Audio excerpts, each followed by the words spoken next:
The following podcast is going to contain spoilers, along with me, just a regular guy, talking about all the things I love, such as comics, movies, television, music, and books. So yeah, proceed at your own risk.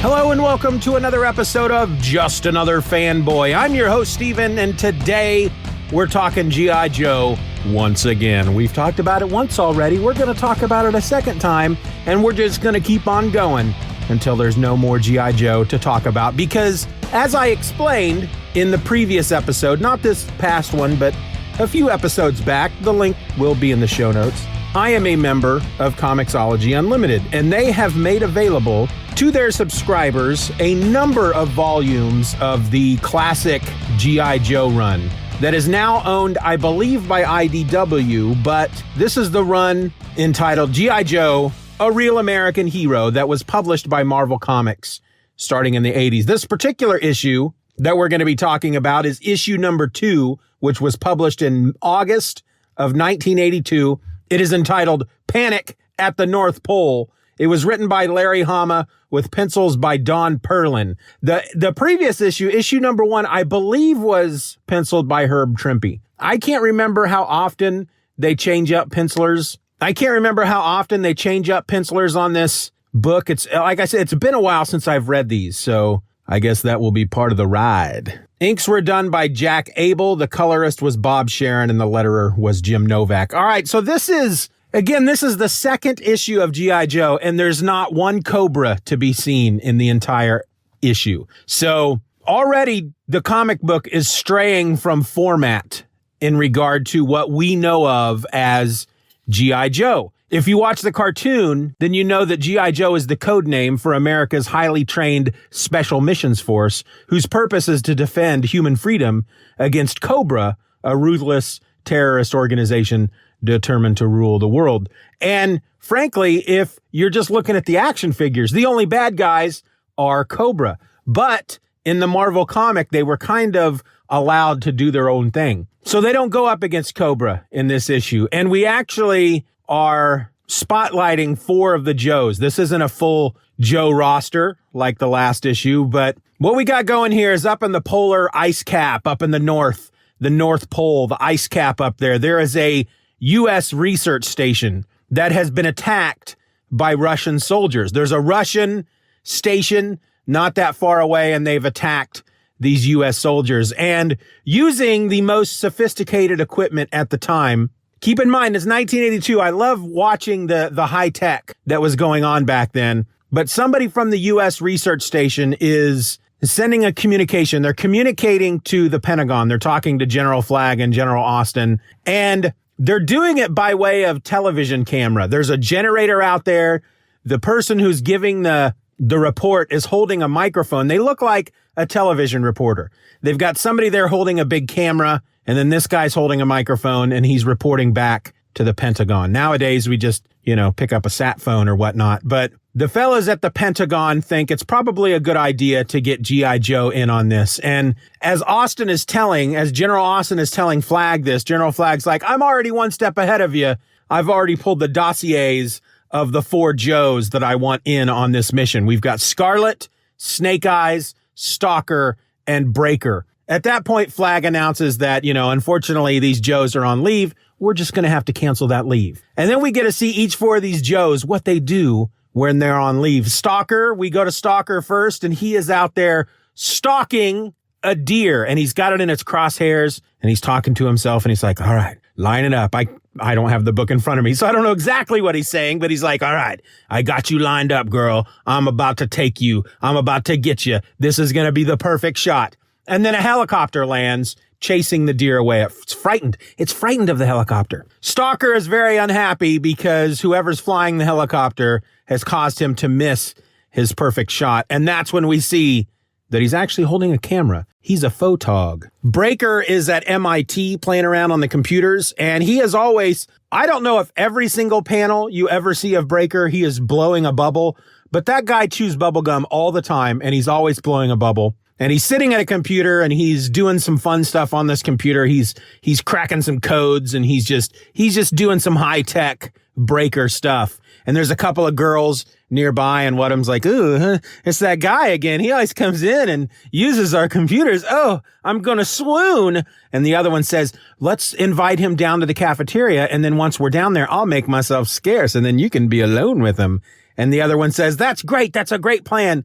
And they turn and Breaker is gone. But on the computer screen, on this big giant monitor, he's left up this text from the Army that says, Breaker, leave is canceled, return to base. And I thought, G.I. Joe's supposed to be secret. They make it sound like G.I. Joe is a secret because their base, the pit, is located under the chaplain's motor pool in Fort something or other. And they pretend while they're there that they are the chaplain's assistants and blah, blah, blah, and all this stuff. And so it's supposed to be a secret, but he leaves that there on the screen for everybody to see. Next up, we got Scarlett. She is in the middle of a martial arts competition, and she is in her gi, and she's karate chopping with another girl who's also in a gi, and they're fighting Karate Kid style. And this guy in all military dress, he comes walking up and just interrupts, walks right in the middle of the competition. And he's like, sorry, ma'am, leave is over. You have to return to base. And she goes, all right. And they start walking off. And she goes, at least you could have let me finish. I was winning.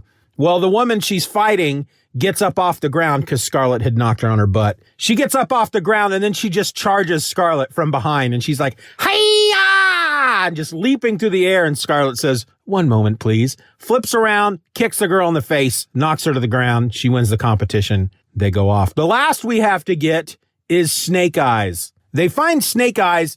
I believe he's also on a college campus. I can't quite remember now, but he is spending time in a sensory deprivation tank. This is something apparently he does all the time and will spend upwards of 8 hours in this tank. Snake Eyes, we know from the previous issue, doesn't talk. We don't know why he doesn't talk. We don't know if he's mute or if he chooses not to talk. We don't know quite yet. I feel like we may learn that at some point in the future, but it won't be in this issue. So the military guy comes in and there's a guy in a lab coat and he's like, well, get him out of there. His leave's canceled. And so they open up the door and Snake Eyes stands up from the chamber and he doesn't have a mask on. We see him from behind and this military guy is all aghast. He's like, oh my goodness, his face. Oh my gosh. Like he's just going to start throwing up right there. Blah, blah, blah, look at his face. Blah. So we're left to assume that Snake Eyes has a pretty messed up face. The guy in the lab coat who's standing next to the Army guy basically says, yeah, that's kind of the reaction we had at first, but we've gotten used to it by now. So all four of our Joes are together. They're in a plane with General Flag and they're flying over the North Pole, over the ice caps. And the general's filling them in. He says, this is a recon mission only. Your first order of business is just to find out what happened. You are not to engage with the enemy. If they start firing upon you, you run with your tails between your legs. You are not to engage. Now, your secondary mission is try to recover the whatever it was, the research that they were doing at the U.S. research facility has gone missing. The Russians apparently stole it. So they're to creep up on the Russian base, check it out, observe only. If they're able to recover the stolen data without mixing it up with any of these Russian soldiers, they're to do that. But first and foremost, they are not to engage. So they jump out of the plane, they parachute down, they walk to the Russian base, and they set up like a snow blind, and they're watching the base, and suddenly this dude comes up on a sled pulled by dogs, this great big guy. And they're watching him through the binoculars, and they see that he's an Inuit, and the guy goes into the Quonset hut, that is the Russian outpost. And then he comes out. He wasn't in there for very long. He comes out. He gets back on the sled. They ride away. And the Joes are a little confused. Who is this guy? What does he want? What was he doing there? But one of the Joes, I think it was Stalker, notices that when this big dude left, he left the front door open. And that's not something you do out up here around the North Pole because it's kind of cold. So upon seeing that, they assume that there's actually nobody in this Russian outpost. And so they head on down there and they go inside, and there are Russians in there and they're all dead. But the big Inuit didn't do it. He wasn't there that long. Plus these guys are like frozen stiff. They've been dead for a while. And then, so they start looking around and they find this, the safe has been opened. And if the U.S. research data was in there, this big guy took it. There's also some kind of contraption. Breaker, I don't think he figures out what it is, but he can figure out that there's a piece missing. And so obviously this big guy had come in, stolen the research, stolen this doohickey, and he took off. Well, it's at that point that Snake Eyes stumbles across something, and he needs to get everybody's attention really fast, but he doesn't talk. Now, he could beat on something, he could clap his hands, but instead he just fires his Uzi into the air. Which I would think doing that among other soldiers could get you shot. Everybody turns around in surprise, though, and they're like, "What's up, Snake Eyes?" And he kicks over this table. Again, he could have just pointed at the table, but he kicks it over. And you see underneath is a bomb, and they all like, "Oh my gosh," and they run away, and the place blows up. So they had taken pictures of this big guy on the dog sled who had come into the Russian outpost. And Breaker is carrying this newfangled backpack, this awesome tech. And what it allows them to do is they take the film out of the camera, they load it into the backpack, and it transmits the information back to base where they develop the pictures. They can find out who this guy is and then send the information back to the Joes through a teletype machine that is part of the backpack. So they head out after this dude on the dog sled. They are going, they angle off and they're running so they can get around ahead of this guy. In the meantime, they get this information back. The little teletype machine on Breaker's backpack starts going, and they stop and they rip the paper off and they read that this guy, this big Inuit dude on the dog sled, he is a mercenary named Quinn, and he is the real deal. He's a bad guy. I mean, he's just a tough dude. He's one bad MF. Well, they get ahead of him and they come across this ice bridge, and they surmise that the way this guy's going, he's heading for the coast. He's heading for open water where it would make sense that he came in by plane. Actually, I'm skipping a bit because they do come across. Okay, so they surmise that he came in by plane, but he's going to leave by submarine because they come across the first night they come across him, and he is sitting next to his plane with a fire in front of him, wrapped in a blanket, and they creep down on him. Snake Eyes puts the barrel of his Uzi to the back of the guy's head, and Stalker's like, "We got you, man. That's an Uzi pointed at your head. Get up slowly." And the guy doesn't move, and Snake Eyes pokes him, and we find out that it's a bunch of C4 covered in a blanket made to look like a person. And that's when Quinn comes out of the plane. He'd been hiding in the plane. And he doesn't just open the door holding a machine gun. He kicks the door, literally kicks the door off of the hinges. So he gathers up the Joes. He takes all their weapons. He throws all their weapons into the sled. And he basically tells them why he was there. The Russians hired him to come get this stuff back because something happened to the Russians. And they wonder, well, why are you telling us all this? And one of them realizes, well, it's because he knows that he's leaving us out here in the middle of this polar ice cap with no weapons. We're obviously not going to survive. And Quinn's like, "That's right, suckers." And he takes off. So they go after him, and it's the next day. What they do is they want to get ahead of him. So for some reason, Quinn left all the C4 behind, and the airplane is a snow plane.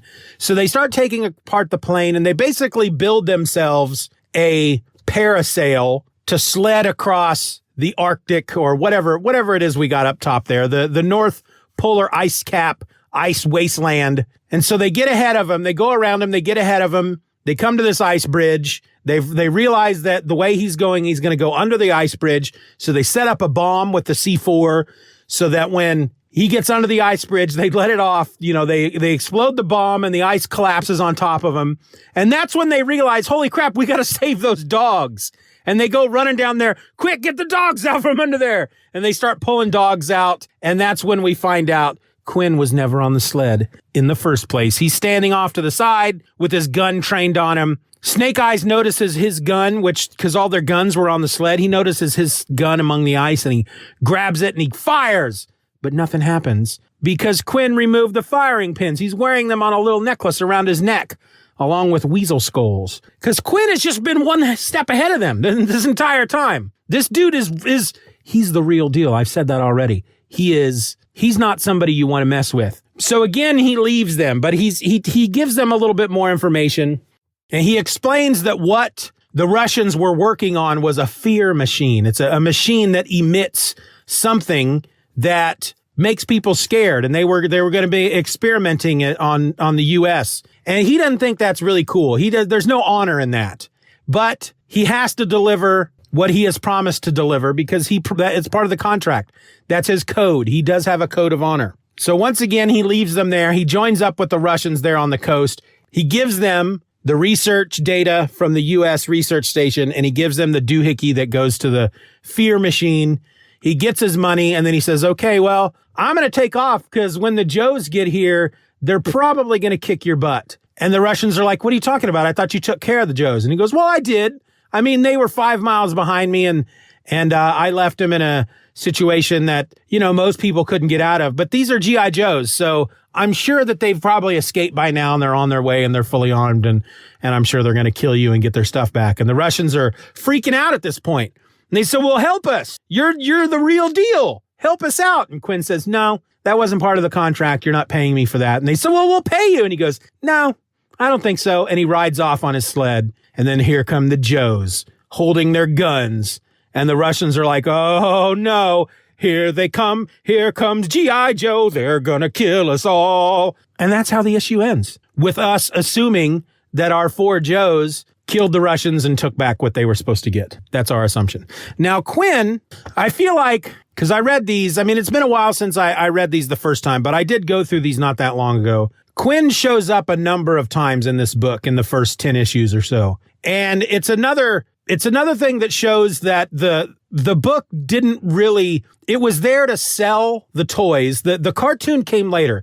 While the book was there to sell the toys, and they did include the new vehicles and the new Joes whenever the toys would come out, it also included a lot of stuff that wasn't part of the toy line. Quinn is a bad guy that shows up on a number of occasions, but they've never made an action figure out of him. As far as I know, back then they didn't. With all this new direct-to-customer special anniversary, you can only buy online type of action figures that the companies create nowadays, they may have created a Quinn action figure. But back then, when, you could only get them in the Kmart or the freaking Walmart or whatever, there was no Quinn action figure. And yet he was a major player in the book for at least the first year. He shows up a number of times. He and Snake Eyes even have a buddy cop road trip storyline at one point. But I like Quinn. I'm kind of love-hate with Quinn. I kind of like him. I kind of don't like him. He does get kind of an annoyance at times because of his honor. And it's just, I don't know, the way he talks. And he's always talking about the weasel and the hawk and all this stuff. And he's kind of a caricature of they referred to him in the book as an Eskimo, which it was okay to call them Eskimos back then. Apparently it was quote unquote okay to say that. Now we would refer to them as what they actually are, which is Inuits. But he did seem very much like a caricature of what people thought the Eskimo people were back then. He kind of got on my nerves, but he did kick a lot of butt. He was quite the tough guy. There's a particular evil Cobra agent that also they didn't make a toy out of, Dr. Viper, something like that. We'll come across him later. But it was a pretty good issue. The art was okay. It was no Herb Trimpe. I mean, it did the job it was supposed to do. Whereas when I read the first issue with the Herb Trimpe art, while most of it I'd be like, all right, this is serviceable. Every once in a while you'd run across a panel that you'd go, holy crap, this guy was a master. He knew what he was doing. This book, however, most of it I read through, I'm like, all right, this is serviceable. This is okay. This is getting the job done. And then I would run across the occasional panel every now and again and go, this is not good. He obviously didn't spend a lot of time on this panel, or the inker came in underneath him and ruined it. I don't know. It's one of those things you just never know, really, unless you have the pencils to compare to the inks. But the story was fun. It's nice to see we go from basically the entire Joe roster in the first issue, and then we just get a spotlight of the 4 Joes, and we get kind of an idea of what these guys and girls do in their off time, and we get a little bit more information about Snake Eyes, he is the Wolverine of G.I. Joe. Literally, we don't know a lot about him. He's mysterious. Who is this guy? And he kicks a lot of butt. He's the best. He's the best there is at what he does, and what he does isn't very nice. Looking forward to reading issue number 3. I don't remember anything about issue number 3. I'm sure I will once I get to it, but that'll be at some point in the future. So until then, my name is Steven, and I'm just another fanboy. Stay safe out there, folks. Wear a mask. Be nice to each other. Do all that stuff, and the world will be a better place. I'm out! Just Another Fanboy is a Steven or Else production. Questions and comments can be directed to feedback@stevenorelse.com. You can support the show for as little as $1 a month at patreon.com/StevenROr and get instant access to the My Other podcast, a weekly show about all the comics and such I don't have time to talk about here. You can find me on the World Wide Web at stevenorelse.com or find me at Twitter and Instagram by searching for @StevenOrElse. I also encourage you to subscribe to the show, leave us a 5-star review, and share this episode with a friend. Just Another Fanboy is a proud member of the Comics Podcast Network. You can find that over at comicspodcasts.com. All links will be in the show notes.